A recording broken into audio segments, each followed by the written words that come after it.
Aujourd'hui, nous allons essayer de comprendre, de voir, de visualiser la lecture de l'Évangile. C'est toujours très solennel. Enfin, je veux dire le dimanche. Le dimanche et les jours de fête, n'en parlons pas, le côté solennel est accentué, et ça l'a toujours été dans l'histoire de l'Église. Alors, quand je dis toujours, il faudrait faire une nuance que je n'ai pas apportée pour expliquer la dernière fois les premières lectures, sur le meuble lambon, où on lit, il y a un bel ambon, généralement décoré, avec des sculptures. Alors un ambon, ça veut dire qu'il est un peu surélevé, sur une petite tribune, si vous voulez. Et il est entouré d'une petite palissade, une margelle. On y accède avec 3 marches de chaque côté. Il y a des porte-cierges, il y a le thuriféraire, c'est-à-dire celui qui porte l'encens, et il y a beaucoup de solennité.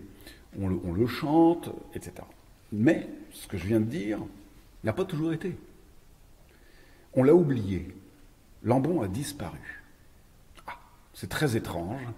À partir, disons, du XIe siècle, 10e, 11e siècle, 12e siècle, c'est avéré, il n'y a plus d'ambon. Mais pourquoi y avait-il plus d'ambon?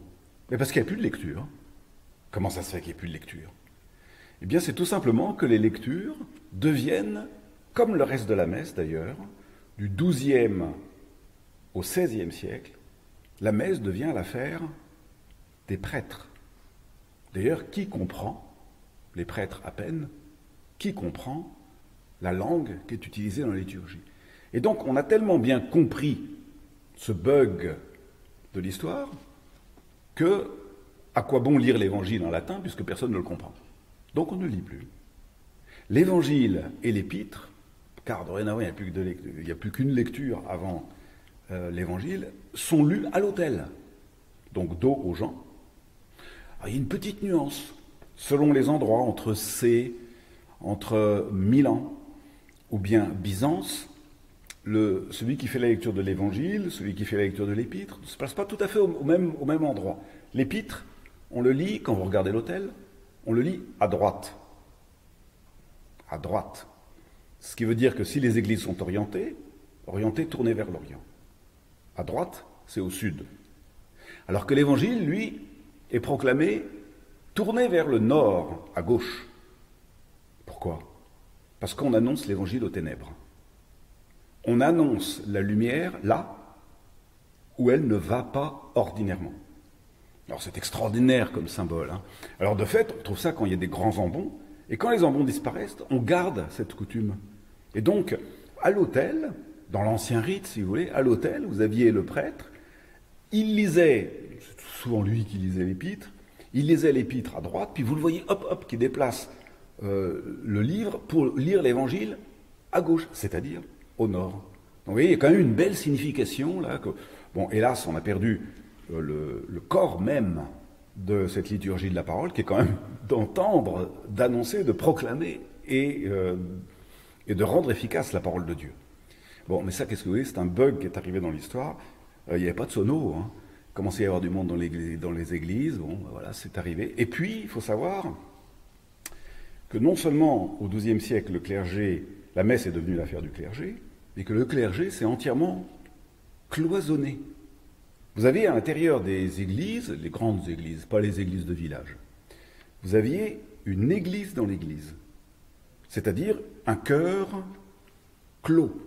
Quand je dis un chœur, c'est véritablement des murs, en bois parfois, avec, face aux gens, il y avait un jubé, c'est-à-dire une paroi, parfois à claire-voie, parfois complètement obturante, avec 2 portes qui s'ouvraient, et la messe, c'était l'affaire des prêtres.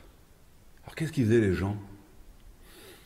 Ils venaient là, il y avait 2 petits autels annexes plaqués contre le jubé, et ils venaient faire leur dévotion. C'est-à-dire, ils venaient prier, faire leur dévotion devant les reliques, prier, réciter des prières. Et puis on les interrompait avec la petite cloche, vous savez, la petite clochette qu'on entendait, on en reparlera. Ça voulait dire, attention, c'est le moment de l'imposition des mains. Donc là, les gens arrêtaient, et puis on entendait à nouveau une petite cloche, et puis ils recommençaient leur dévotion. Vous voyez, ça c'est très étrange. Donc. Alors l'ambon, la pratique de la lecture est revenu quand même avec le Concile de Trente, on en reparlera, Concile de Trente, retenez bien, 1563, c'est la date où il s'arrête. Donc là, on veut que les gens entendent, écoutent et comprennent. Concile de Trente, c'est extraordinaire. Et puis, Lambon le Meuble, lui, il revient avec le Concile Vatican II. Donc voilà, vous voyez, pour le dispositif dans l'espace de cette liturgie. Nous parlerons la prochaine fois du déploiement autour de l'Évangile proprement dit. À bientôt.